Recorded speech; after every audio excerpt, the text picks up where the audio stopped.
أربعة هابت زمصلك منقدتات قصر حدا ورسي إذا خاب سدرخات ورسي سدرخا هفتامات خونو مو نبرت قد فلكا ات نبرت تتاكيم كاخا نسخا خا تهفتم حجي بمسرت مصنعتي 700 يوم مستي هافتنا يسدرون بحساب زقصلو مالتيو حجي ازوم سبات زياتهم بخمي 7% تباهيلهم حجي ازي ساينساو قمتي ساينساو قمت كبهال كله مولو حزب عالم تراي قال يكونن حدا 100 سبات مصنعتي يكايدو كافتو 100 سبات اتوم 100 سبات دك هافتامات كوينوم ورسس تقبلوا خاب سدرهم مالتيو شعو مزنعت مستخايده اتوم 700 نتي ناي سدروم هابتي زقصلو ويكا كاو تبغيسوم ازيم هفتامات زخونو خونو خلو اتوم 300 خا نتي سدروم زورسوم هابتي زيتو تقوملو بقى نابدخنا زودو مالتيو سلازي ازوم 700 بورسي هابت ناي مقصال عدل كم زلوهم ترغاغيص مالتي እዚ ሳይንሳዊ ግምት እዩ ቁጽሪ 2 ኸ ሃንደበታው ገንዘብ ሎተሪ ኾውን ኽእል ገለ ኾውን ኽእል ሃንደበት ትረኽቦ ገንዘባት ኣሎ በዙን ሀብት ክመጽእ ኽእል እዩ ግን በዛ ሀብት ዝረኸቡ ሰባት 50 ከሚት እዮም ቶም 50 ከሚት ኸ ሎተሪ ዲዮም ረኺቦም ገለ ዲዮም ረኺቦም ምስ ድኽነቶም ዝቆጸሉ ማለት እዮም ሕጂ እዙን ሳይንሳዊ ግምት እዩ አሞንጎ 10 ሰባት ዝተራእዩ ኣብ 2005 ማለት እዩ 10 ሎተሪ ዝበጽሖም ሰባት ተራእዮም እቶም 5 ካኡ ተበጊሶም ሓያላት በቃ አንተርፕረነራት ኮይኖም ዕድል ሃብታም ናይ ምዃን ዕድል አጋጢሞም ገለመለ ማለት እዩ እቶም 5 ኸ በቃ ኣብ ዝብላዕ ዝስተ መጋየጽ ወዲኦም ሞት ገንዘቦም ሕጂ እዚ ኣነ 50-50 ዝበሃል ከማን ናይ ኣምኖሉኒ ኣነ ኣብዚ ዓዲ ሓበሻ ኣብ ኤርትራ ዲብ ኢትዮጵያ ኸምኡ ሎተሪ እንተ ዝበጽሖ ነይሩ ርግጸኛ ካብ 9% ንላዕሊ ምስ ተንገንዘብ ወዲ ኣብ ድኽነቱ ይዛኣቱ ምኽንያቱ ኩቱር ጽምኢ ይጸንሖ ምሽት ሰብ እቲ ሎተሪ ምስ መጸ ኩቱር ጽምኢ ናይ ምህፍታም ዘይኮነስ ሃፍታም ናይ ምምሳል ይጸንሖ ኣፍቲ ሜንታሊቲ ናቱ ሕጂ ሎተሪ ተበጽሖ ዋይ ዝመድሃኒ ዓለም በቃ ዘንገንዘብ ኣምጺኻለይ እምበር በቃ እዚኣ ክዕድጎሎም የንደቀይ ከምዚ ዓራት خبر كعدجي تلفزيون كعدجي دون تايدو قال بز خزاورومي ወይ قال ኣብ ኮምታት ይዝጠፍ በዓይንና ነሪዮ ነገር ስለ ዝኾነ ማለት እዩ ዋ እቲ ረኺብክዮ ዝነበርክ ገንዘብ ዳ ኣበይ ጌርክዮ እንዴ ኣብዚ ኢደይ ዘይጸንሐ ሕጂ ብዙሕ ስለ ዘጋጥመና ወላ ፋሚሊ ወላ በገለመለ ብዙሕ ዝራእናዮ ነገር ስለ ዘሎ እዩ በቃ ጽምእ ናይ ገንዘብ ጸንሖሞ ወላ ሎተሪ ሞ አይብጽሐዮም ሃንደበት በገለ ነገር 5 ሚሊዮን ዲ 10 ሚሊዮን ኣብ ኢዶም ያአቱ ተንገንዘብ ሽዑ ኩለን ይውዳ እንታይ ተገይሩ ተተባሂሉ በቃ መብጽዓ ነርነ እንዳበልካ ገለት በቃ ከምዚ ነርነ እንዳበልካ ገለት ገብር ወይ ብዙሕ ነገራት በቃ ኣብ መጋየጽ ነገራት ዲዩ ገለ ይጠፍእ ማለት እዩ ተገንዘብ እቶም ዝተረፉ ግን በቃ ዝኾነ ናይ ቢዝነስ ሓሳብ ይህልዎም እሞ ወይ ከምዚ ገይረ ክህፍትሜ ወይ ዝኾነ ነገር ኣብ እምሮም ኣቐሚጦም ጸንሑሞ ትገንዘብ ምስ መጸ ይደፍኦም ሓያል ክስታይ ዝገብሮም ሕጂ ሓደ ካብዚ ናይ ኢትዮጵያ ቢሊዮነር ታ ታሪኽ ርግጸኛ ስለ ዘይኮንከ ሽሙ ክጠቕሶ ዘይደለኹ ሰበይቱ ሃንደበት 150 ሺህ አለቂሓቶ ይዝባል ክሰርሕ ደለሲ ሃብኒሎ አለቂሓቶ ሕጂ ሃንደበታው ገንዘብ እንካ ስርሐሉ ኢላ ምሳቦቱ ካኡ ተበጊስ ይብዝ ደረጃ በጽሒ ይዝባል ግን ርግጸኛ ስለ ዘይኮንከ ብዙሓት አንተርፕረነራት ግን ነዚ ዕድል እዮም ዝጥቀሙላ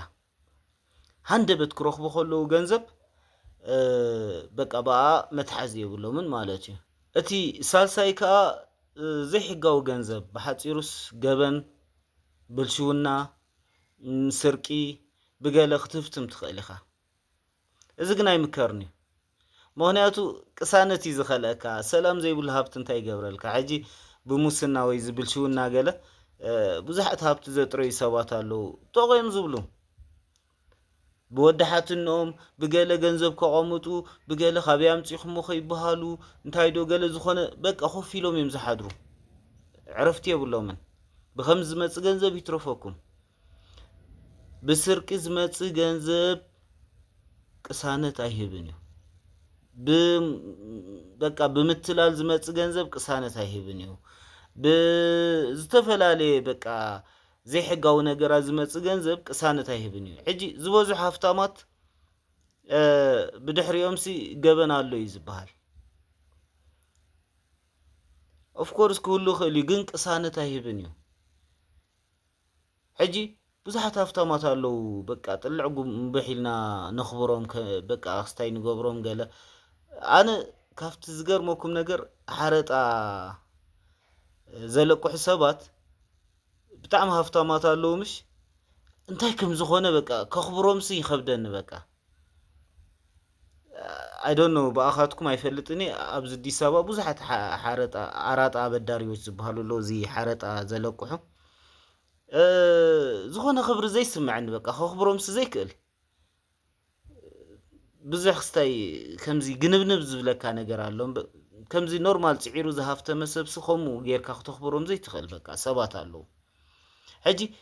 ሽምካ ይብሉሎ እዩ ካብ ኩሉ ብስርቂ ብገለ ብምጥፍፋእ ዝመፅእ ሽምካ ይብሉሎ እዩ ብሰምሳ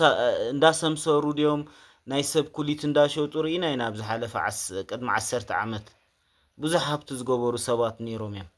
ኣብ ፍቆደ ሊብያ ፍቆደ ገለ ግን መብዛሕትኦም ክቃልዑ ከለዉ እንታይም ዝመስሉ እዚ ኩሉ ሃብቲ ሒዝካ ንኣብነሲ ብሚልዮናት ዶላራት ሃብቲ ሒዞም ገለ መለ ክቃልዑ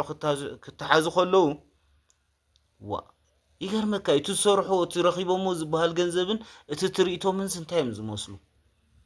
ሕጂ ቅሳነት ኣይሂበካን እዩ ቅሳነት ስለዘይሂበካ ብከምዚ ዝመፅእ ሃብቲ ይትረፈካ ማለት እዩ ክብል ዝኽእል እቲ ራብዓይ ከዓ ሽግር ብምፍታሕ እዩ እዚ እዩ ሕጂ ትቐንዲ ኣብዚ ኣነ ኩሉ ግዜ ጠጠው ኢለ ዝልፍልፈሉ ቀጻሊ በቃ ተጠሊዐ ዝልፍልፈሉ ነገር ተሎ ሽግር ክትፈትሕ ከለኻ ኢኻ ሃብታም ትኸውን በቃ ሽግር ብምፍታሕ ሃፍቲ ይመጽእ እዩ ኣብቲ ትሰርሖ ቢዝነሳትካ ዲኻ እቲ ትገብሮ ኩሉ ነገራትካ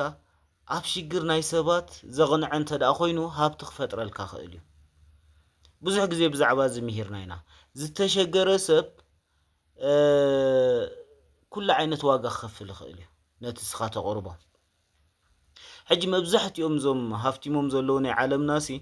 ሽግራት ስለ ዝፈትሖም በዓል ኣሊባባ ዲኻ ትብል እዚ ጃክማ በዓል ኩላቶም በቃ ሽግራት ኣብ ምፍታሕ እዩ ነይሩ እቲ ትናታቶም ስራሕሲ ሽግራት ሰባት ኣብ ምፍታሕ እዩ ነይሩ ሽግራት ናይ ሰባት ብዝፈትሑ ቁፅሪ ከዓ እዚ ብዙሕ ሃብቲ ኣኻዕቢቶም ማለት እዩ ስለዚ እቲ ራብዓይ መንገዲ እንታይ እዩ ሃብቲ ዘምፅእ ሽግር ምፍታሕ እዩ ሕጂ ከም ሓደ ወዲ ድኻ መጠን ዕድል ኣይትፀበ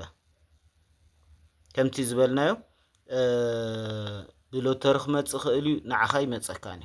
ዕድል ኣይትፀበ ብሎተሪ ክመፅእኒ ኢልካ ብውርሲ ክመፅእ ክእል እዩ ሃብቲ ብገለ በቃ ካብዚ ኩሉ የለኻ ንስኻ ኣብዛ ራብዒተን ኢኻ ዘለኻ ሽግር ናይ ሰብ ብምፍታሕ ሎተሪ ተመፀ ፅቡቕ ዘይሓሰብካዮ ገንዘብ ተመፀ ፅቡቕ ንዕላማኻ ተውዕሎ